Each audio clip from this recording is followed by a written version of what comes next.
So, unsay inyong so na ako'y erase nga pangutana guys. Unsay inyong opinion sa politics karon sa Pilipinas? Especially sa Congress o sa Senate. So mga katingalahan na kaayo.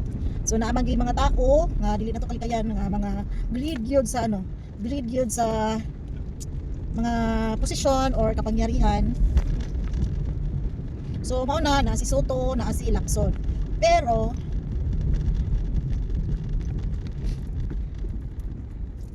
wala jud ko'y believe ana nila. Sa tinuod lang somehow katong uban nga mga panghitabo na ko'y nabiliban ni Lacson. But all in all, ano gid sila?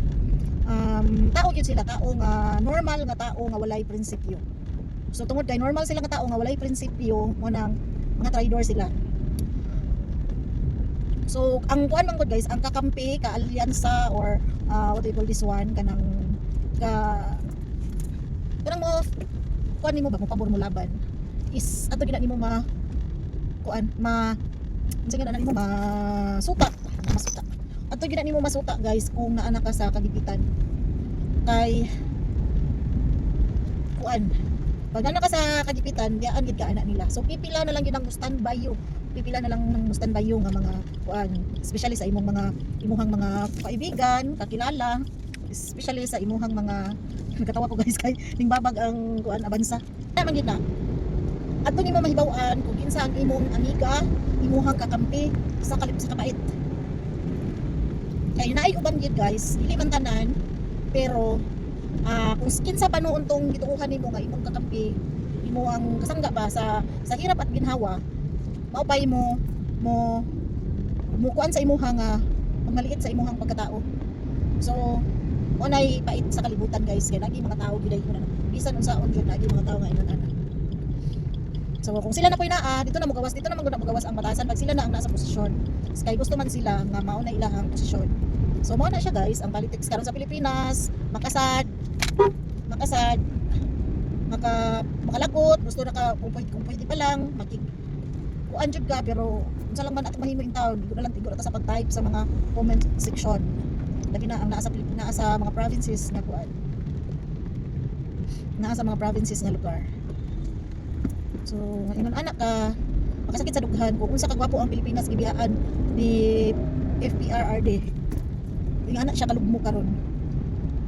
To be honest sa akong experience, katong time nga si FPRRD ang presidente, dito jud nimo na feel ang gobyerno. Kay ngano guys, experience man gina namo kay ang ako ang bana naman sa government. So dito gid ako siya nakita nga ning sunod gid siya sa panang kuan ni FPRRD nga ingon si FPRRD ato nga time tanan government employee PNP men in uniform, kung makita niya nga naa sa sugalan, naa sa sabungan, i-filean jud og kaso. So di sa tamang kuan guys, kani siya guys everyday ko ani nga dalan nagaagi morning o hapon maghatod sundo sa akong anak. So kaupat sa isa ka adlaw ni nako magdason nga dalan. Ani nga dalan perfect gyud kahamis, wala gyud koy maistorya sa mingon sila nga nadaot na ang spalto. Dili jud ko mo tuo. Mao ni ilang gibong ka guys dayon gitrabaho. Nga kanindot unta kay sa dalan wala man jud wala kay ba feel mga kuan unsa din ha. Ang rason sa spokesperson sa DPWH nanggawas daw ang bato. Naday nanggawas nga bato guys balik daw ang ako ang video sa ako ang giagihan. Ay kadang katuwa ko giagihan karon gupon man to nila. I-review daw ninyo kung naabay yung bato nga nagawas, mao daw ilang i-repair. So ingon ana siya guys makasakit sa dughan, makalagot. So back to sa istorya guys nga ma-feel gid ako nga grabe ang tingog ni FPRRD sa una. Ang ako ang husband guys is nasa PNP. Karon sa bungiro na siya. So mamaugtas na lang ko, manguan na lang ako ang ugat sa uliog. Kinasuko, manabong siya maski pag imong igait, manita gid na siya paagi nga makapanabong. Pero katong time nga si PRRD ang presidente nga nag-warning siya nga tanan nga men in uniform nga makitaan niya, mabalitaan nga nanabong, nag-atuok sa bungan, nag-atuok sa sugalan,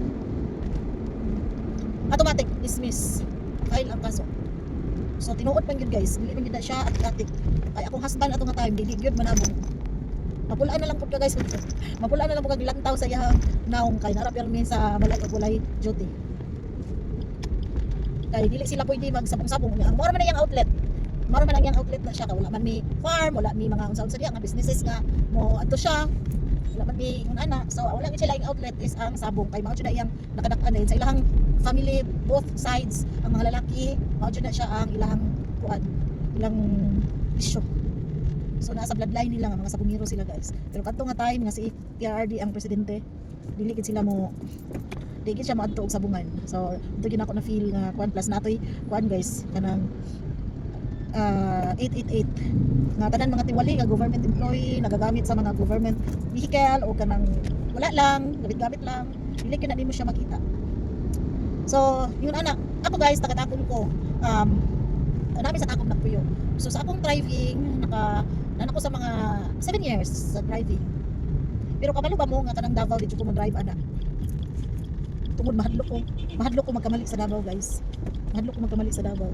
Di ko gusto magkamali sa Davao guys.